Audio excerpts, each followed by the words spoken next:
नमस्कार जी। नमस्कार सर। क्या नाम है आपका? जी मेरा नाम सुनीता शर्मा है। कहाँ से आए हैं आप सुनीता जी? जी मैं आगर मालवा मध्य प्रदेश के पास एक छोटा गांव है घुराशिया, वहाँ से आई हूँ। आप क्या काम करते हैं? सर मैं एक टीचर हूँ, मैं गवर्नमेंट स्कूल अरनी में पढ़ाती हूँ। संत रामपाल जी महाराज जी से नाम दीक्षा लेने से पहले आप क्या भक्ति साधना करते थे? मैं कृष्ण की भक्ति करती थी, और कृष्ण की भक्ति मैं इस प्रकार से नहीं करती थी जिस प्रकार से जनरली लोग पूजा करते हैं, दीपक लगाते हैं, अगरबत्ती लगाते हैं। सच कहूँ तो मैं कृष्ण से प्रेम करती थी, जैसे मीरा की तरह, और दिन रात मैं कृष्ण को सोचा करती थी। क्योंकि मैंने अपने एक गुरुजी से सुना था कि यदि हम किसी भी चीज़ को दिन रात सोचते हैं तो यदि वो चीज़ अंत समय तक भी हमारे मन में होती है तो मृत्यु के बाद हम उसी स्थान पर पहुंच जाते हैं। इसलिए मैं दिन रात कृष्ण को सोचा करती थी, कृष्ण को चाहती रहती थी। आप संत रामपाल जी महाराज के शरण में कैसे आए? जब एंड्रॉयड फ़ोन आए और उसमें व्हाट्सएप के ग्रुप बने तो परमात्मा की एक बहुत प्यारी हंस आत्मा श्री अंतिम खंदार जी मेरे संपर्क में आए। उन्होंने मुझे अपने व्हाट्सएप ग्रुप में जोड़ा, और उस ग्रुप में मैंने देखा कि लोग सभी तरह की पोस्ट करते थे, तो मैंने सोचा क्यों ना मैं अपनी कृष्ण भक्ति की कविताएं इसमें डालना शुरू कर दूं। तो मैं प्रतिदिन अपनी एक वंदना जो लिखती थी वो मैं अपने व्हाट्सएप ग्रुप पे कृष्ण भगवान की फ़ोटो के साथ में डाल देती थी। तो अंतिम सर उस चीज़ को बहुत उन्होंने एब्जॉर्व किया। उन्हें लगा कि इनके अंदर भक्ति की भावना बहुत है किंतु इनका मार्ग सही नहीं है। तो उन्होंने मुझे समझाने की कोशिश की व्हाट्सएप के माध्यम से कि मैम आप जो भक्ति कर रहे हो ये सही नहीं है, इससे आपका मोक्ष नहीं हो पाएगा।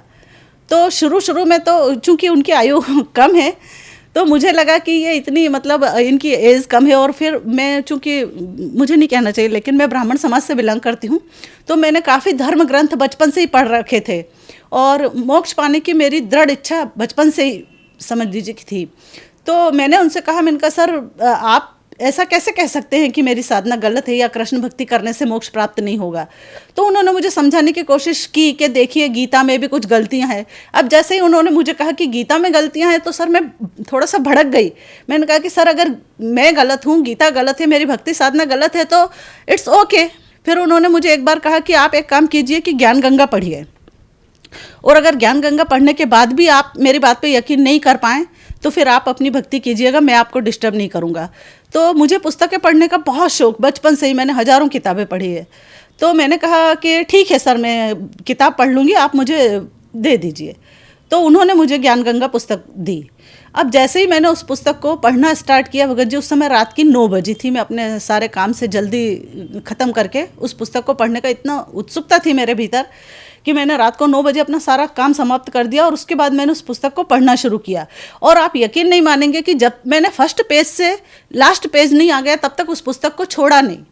लगातार मैं उस पुस्तक को पढ़ती चली गई, और जैसे ही वो पुस्तक समाप्त हुई तो मुझे ऐसा लगा कि जैसे किसी ने मेरे को भीतर से पूरी तरह से झंझोड़ के रख दिया हो।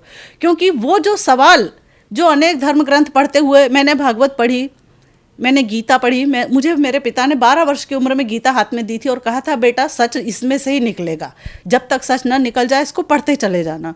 तो मैं गीता भी बहुत पढ़ी थी।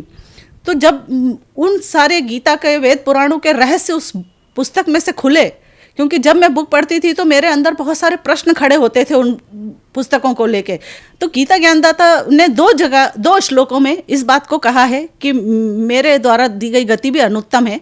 तो मैं ये सोचती थी कि अनुत्तम का अर्थ अति उत्तम कैसे हो सकता है? उत्तम यानी गुड होता है और अनुत्तम यानी बैड होता है। जैसे उत्तीर्ण यानी पास होता है, अनुत्तीर्ण यानी फेल होता है।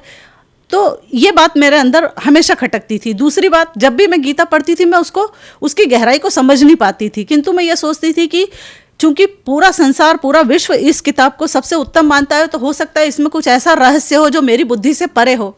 किंतु जब संत रामपाल जी महाराज की शरण में आई और जब उन्होंने उनके द्वारा बताए गए ज्ञान के आधार पर गीता पढ़ी तो भगत जी मुझे आज गीता इतनी सरल लगती है जैसे मैं पहली दूसरी क्लास की टेक्स्ट बुक पढ़ रही हूँ। संत रामपाल जी महाराज जी से जो भी श्रद्धालु नाम दीक्षा लेते हैं उन्हें कोई ना कोई आध्यात्मिक, आर्थिक, शारीरिक या मानसिक लाभ अवश्य होते हैं। तो संत रामपाल जी महाराज जी से नाम दीक्षा लेने के बाद आपके क्या अनुभव रहे हैं? सबसे बड़ा लाभ यह हुआ सर कि मेरी जान बची। आप सोचेंगे कि जान कैसे बची?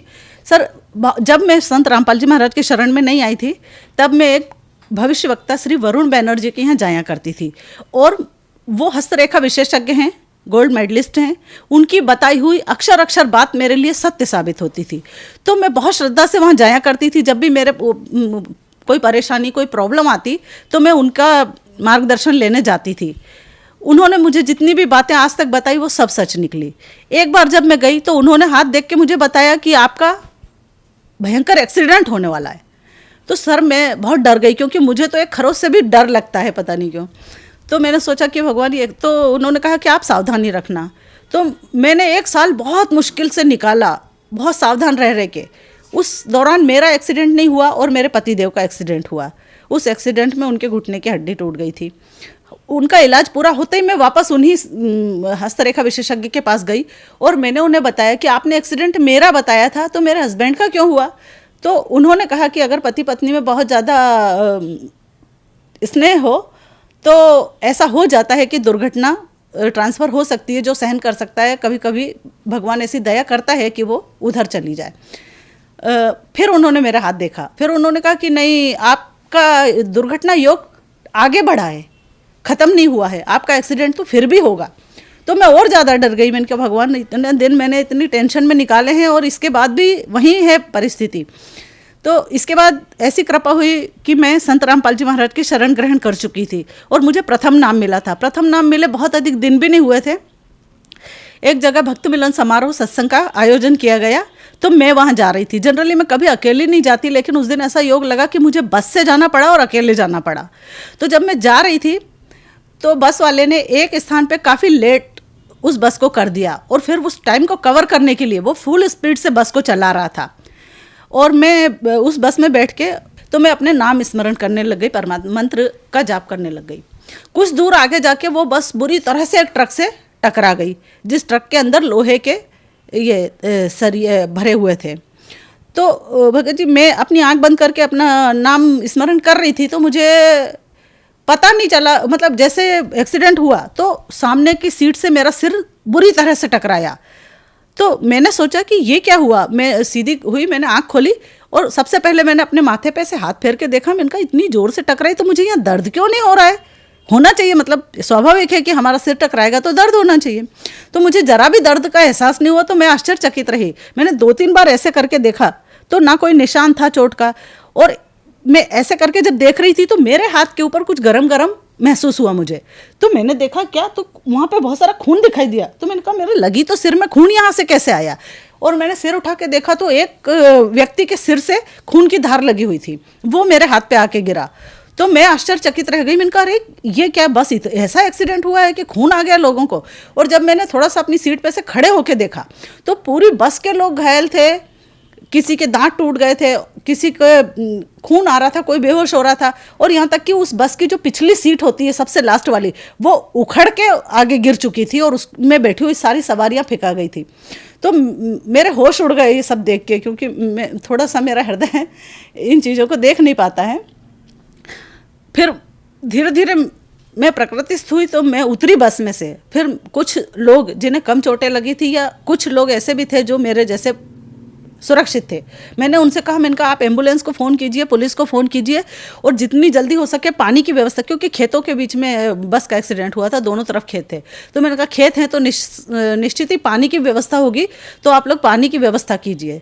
और उसके बाद मैंने जिस जगह पे मुझे जाना था वहाँ पे मैंने फ़ोन लगाया उन लोगों को और मैंने बताया कि यहाँ पे बस का एक्सीडेंट हो गया है, तो आप आइए और मुझे यहाँ से ले जाइए। तो उन लोगों ने सुना, वो घबरा गए कि कहीं आपको तो चोट नहीं आई। मैंने कहा नहीं, मैं पूरी तरह से सुरक्षित हूँ, आप बस आके मुझे ले जाइए।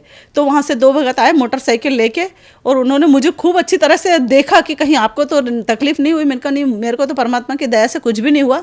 भगत जी, मैं जैसे ही सत्संग स्थल पर गई, सबसे पहले मैंने दंडवत प्रणाम किया परमात्मा को और कोटि कोटि धन्यवाद किया उनका कि मालिक, अगर मैं आज आपकी शरण में नहीं होती तो मेरी जान बचना भी बहुत मुश्किल थी।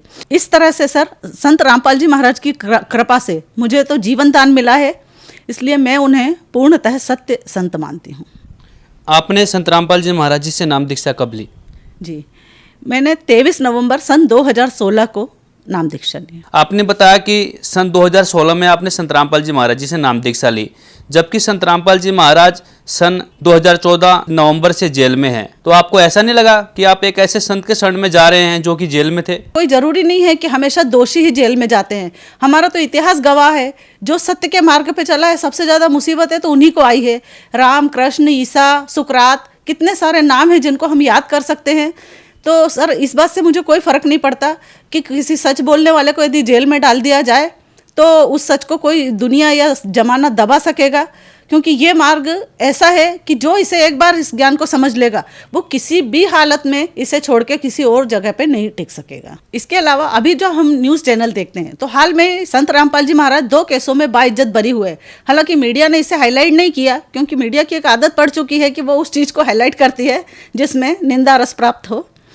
किंतु मुझे पूरा यकीन है कि जिस तरह से हमारे गुरुदेव 2 केसों में बाइज्जत बरी हुए हैं, ऐसे ही वो सारे केसों में बरी होंगे और ससम्मान बाहर आएंगे।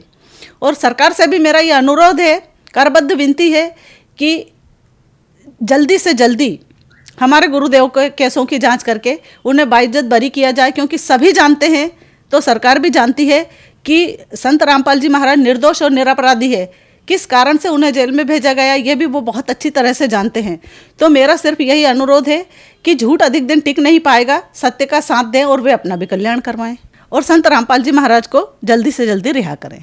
बहन जी, आपने बताया कि आप गवर्नमेंट टीचर हैं, आप शिक्षित वर्ग से हैं, लेकिन कुछ लोगों का ये मानना है कि जो श्रद्धालु संत रामपाल जी महाराज से जुड़ते हैं वो अंधभक्ति के तहत जुड़ते हैं। तो बताइए ये बात कहाँ तक सही है? सर, मैंने अनेक संतों की वाणियाँ सुनी हैं। मैं प्रवचन देखने की बहुत शौकीन थी, किंतु मैंने ये रियलाइज़ किया कि आज की स्थिति में सिर्फ और सिर्फ संत रामपाल जी महाराज एक ऐसे संत हैं जो समस्त शास्त्रों से प्रमाणित विधि से भक्ति करवाते हैं।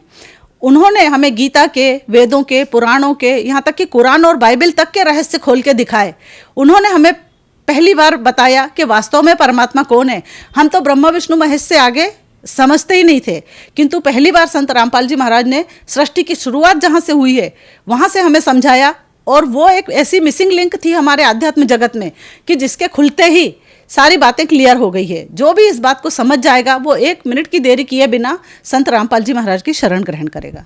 जो श्रद्धालु आपको देख रहे हैं वो भी किसी न किसी संत से अवश्य जुड़े हुए हैं, उन्हें आप क्या संदेश देना चाहेंगे?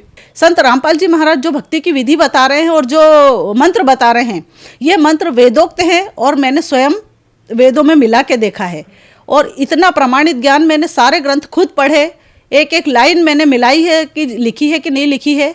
और इसके बाद पूर्णतः दृढ़ता प्राप्त होने के बाद मैं इस भक्ति मार्ग में आई हूँ। संत रामपाल जी महाराज से मैंने शरण ग्रहण की है। और मेरा आप लोगों से विनम्र अनुरोध है कि इस मानव जीवन जो 84 लाख योनियों के बाद बड़ी मुश्किल से प्राप्त होता है, इसका एक क्षण भी मत बिगाड़िए, क्योंकि कहा गया है कि श्वासा खाली जात है 3 लोक को मोल। तो ये इतनी महंगी श्वासों को यदि हम इस प्रकार से व्यर्थ करेंगे तो बहुत मुश्किल है कि फिर से मानव जीवन मिल जाए। तो मेरा आप सबसे हाथ जोड़ के यही विनती है कि जितनी जल्दी हो सके आप सच्चे गुरु की शरण में आइए, सच्चे मंत्रों को प्राप्त कीजिए, प्रत्यक्ष अनुभव कीजिए और अपने मानव जीवन का कल्याण करवाइए। संत रामपाल जी महाराज जी से नाम दीक्षा कैसे ले सकते हैं? आज अनेक चैनलों पर संत रामपाल जी महाराज का प्रवचन आता है। उन प्रवचन के दौरान उसके नीचे एक पट्टी आती है, उसमें सतलोक आश्रम के नंबर प्रसारित किए जाते हैं। आप उन नंबरों पर संपर्क करके वहाँ के भक्तों से बात करके अपने नज़दीकी नामदान सेंटर का पता जान सकते हैं और वहाँ जाकर नाम दीक्षा प्राप्त कर सकते हैं। धन्यवाद जी। धन्यवाद।